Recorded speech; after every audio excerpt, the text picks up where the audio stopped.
Assalamu alaikum wa rahmatullahi wa barakatuh, bienvenue dans une nouvelle vidéo et cette fois-ci, donc là on est à la fin de la phase de règlement. D'accord, donc les élèves, ils se sont inscrits, ensuite ils sont venus régler et on les a encaissés comme ce qui a été décrit dans la vidéo précédente. Maintenant je vais vous montrer le tableau de bord. Donc là on est à la fin de la première grosse étape. On avait dit 3 étapes, l'étape d'inscription règlement, l'étape de pré-rentrée, d'affectation des classes. Et ensuite, la troisième étape, c'est la vie scolaire. Donc, c'est le déroulement de toute l'année. Là, on vient d'encaisser les frais de scolarité. Donc là, on est en fin de première étape. Donc là, très important, c'est que à l'issue de cette étape-là, dans le tableau de bord, vous allez avoir des informations qui peuvent vous être utiles. Donc le tableau de bord est composé de 4 parties. On a des statistiques générales sur l'école. Donc le nombre d'élèves, la répartition, inscription, réinscription, le nombre total de professeurs, le nombre de classes. Voilà, ça je vous laisse regarder tranquillement.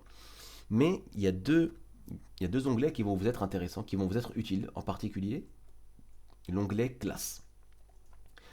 L'onglet classe, c'est un tableau récap qui va vous donner le nombre de places restantes pour chaque classe. Et ça vous permet, pendant la phase d'inscription, de savoir en temps réel, de savoir exactement dans chaque classe combien il reste de place. Mais ça, il faut bien comprendre une chose, c'est que lorsque les élèves s'inscrivent, ils sont au statut préinscrit. Il y en a d'autres qui vont être en attente de paiement. Il y en a d'autres qui vont être sur liste d'attente. Il y en a d'autres, on verra, le statut abandon, ce sont les élèves qui se sont inscrits, qu'on n'a pas vus, ou alors ceux-là, on les met au statut abandon pour les sortir. Mais les élèves vraiment qui entrent dans la classe, ce sont uniquement ceux qui ont réglé tout ou partie. D'accord? Donc au début, lorsque les élèves vont s'inscrire, c'est ce compteur-là qui va augmenter. Et le nombre de places restantes, ça va être égal au nombre de places disponibles, moins les élèves qui ont payé. Donc tant que les élèves n'ont pas payé, la place est toujours restante. D'accord? Donc là, on est dans notre cas où on a encaissé 3 élèves. Donc si on revient la famille Ahmed, on a encaissé 3 élèves. Il y en a 2, ils sont validés, il y en a un, il est en paiement partiel. Du coup, dans la classe niveau 1, il y a 3 élèves qui ont payé tout ou partie, donc eux, ils rentrent dans la classe. Donc ici, quand vous allez dans le tableau de bord, alors si vous allez voir qu'au bout d'un moment, vous allez avoir beaucoup de classes, vous pouvez filtrer, hein. Vous pouvez filtrer par classe. Ici, je vais m'intéresser que à la classe pour laquelle on a fait le test. Donc, j'ai remis 10 places. Il y a 10 places dans cette classe-là, et j'ai 3 élèves qui ont réglé. 2 au statut validé, et 1 au statut partiel. Dans ces cas-là, combien de places il reste dans cette classe? Il en reste 7. Et c'est cette valeur-là que vous pouvez piloter pour pouvoir faire vos inscriptions.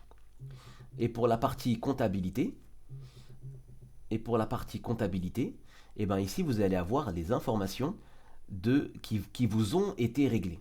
Donc là, si on revient dans la partie règlement, on a encaissé 2 enfants. On a encaissé un groupe de 2 et un groupe de 1.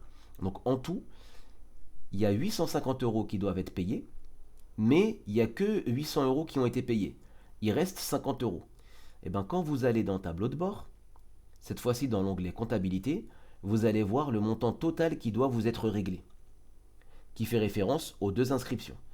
Ensuite, vous allez avoir le montant total encaissé, donc 800 €, et vous allez avoir le total restant, c'est tous ceux qui sont au statut manquant. Vous allez avoir le total de tout, et en temps réel, au fur et à mesure que les règlements se créent, vous pouvez suivre cette évolution, et pendant l'année, vous pouvez voir exactement combien vous avez encaissé, combien il reste, et quel est le total que vous devez encaisser.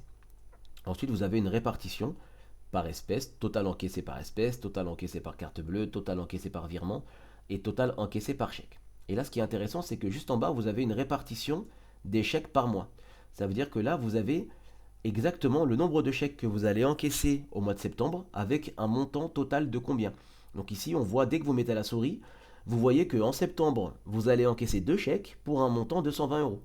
Idem en octobre, idem en novembre, idem en décembre, et là à partir de janvier, vous avez un chèque pour un montant de 20 €, idem en février, idem en mars. Donc là il faut s'imaginer, hein, une fois que vous avez encaissé tous vos élèves, et ben vous avez exactement le nombre de chèques et le montant total que vous allez encaisser par mois. et ça vous permet de faire du pilotage par trésorerie. Vous savez que tel mois, il y a tant d'argent qui vont rentrer et si vous avez des dépenses dans les mois à venir, au moins ça permet de savoir ce qui va rentrer. Et là, vous avez un chiffre qui est intéressant ici, c'est le taux d'encaissement. Le taux d'encaissement, c'est le rapport entre ce qu'on vous a payé et ce qu'on vous a pas payé. Donc c'est un chiffre qui est intéressant à suivre pendant l'année.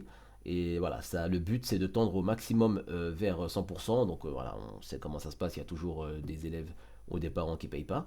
C'est un chiffre qui est intéressant à suivre pour faire en sorte qu'avec l'application, parce que c'est vrai que sans l'application, avec le suivi, avec le papier, les fichiers Excel, on ne sait plus qui doit payer combien, donc c'est difficile à suivre. Là, avec l'application Madrasap, c'est tracé, donc ça vous permet de savoir exactement s'il vous reste des montants à payer ou pas. Et le but, c'est que chaque année, vous voyez que chaque année, on fait en sorte que le taux d'encaissement augmente.